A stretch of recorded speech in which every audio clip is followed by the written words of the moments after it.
Roughly 1,000 years ago, during the Song dynasty, a Chinese prince was swapped with a cat.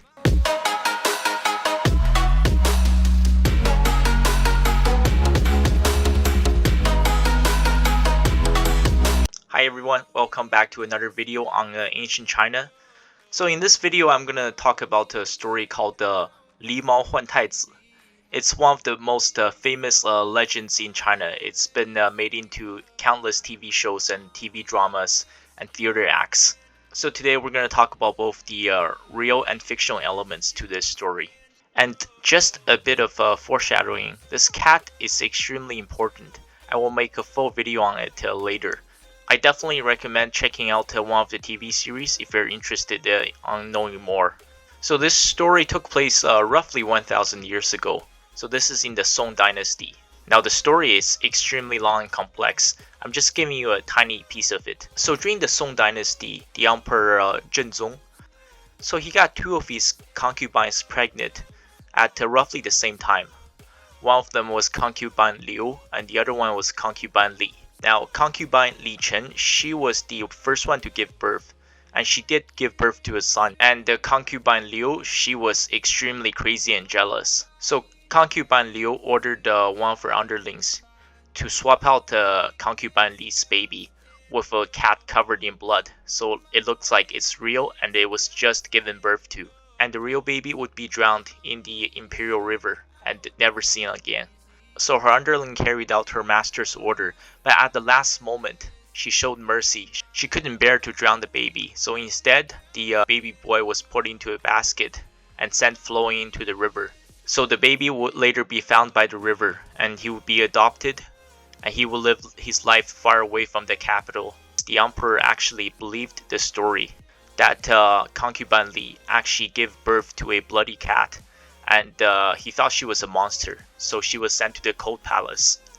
Very scary place, as I mentioned before in my previous video, and she would spend a very long and lonely 18 years there. And in the meantime, concubine Liu was already over 8 months pregnant, and she would give birth to the emperor's only son. But here comes the plot twist. So concubine Liu's son would actually die just a couple years later, and this left the current emperor without a heir. So what happened in the end was the emperor ended up crowning his nephew to become the prince and to be the next emperor of China. And in comes the popular Chinese TV series Bao Qingtian.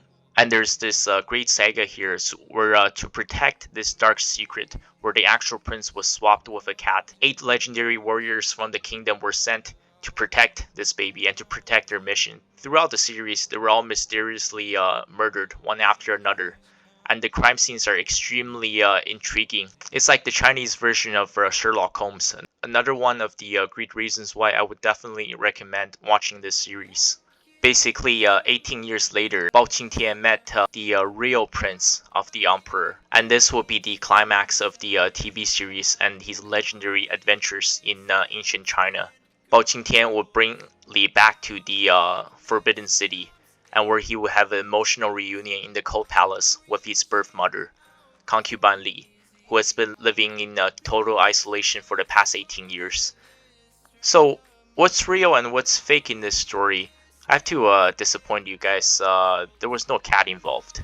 But there is some truth to the story. It's not a total fiction. You see, concubine Liu, she wasn't actually insane. She was from a very humble background. She unfortunately became widowed at a very young age. She was later picked to be a concubine and entered the Forbidden City. And because of her humble background and being a widow, she faced many discriminations and harassments inside the Forbidden Kingdom. So in the real version, concubine Li, she was actually one of the underlings of concubine Liu, and the emperor just gets really horny all the time, and he just wants to smash every single woman he sees. He got Li pregnant as well. The underling Li, she would give birth to the emperor's first son. But once again, this is the medieval times, so concubine Li would die at a very young age, and the son Song Renzong would be taken care of by concubine Liu as he was growing up. So Liu basically became his adopted and real mother at the same time. And to fast forward, the current emperor got quite sick and he passed away. Then Song Renzong became the new emperor, but he was still just a child. So, in reality, even though there was a child emperor who was officially in charge, behind the scenes, it was concubine Liu. She was the one calling all the shots.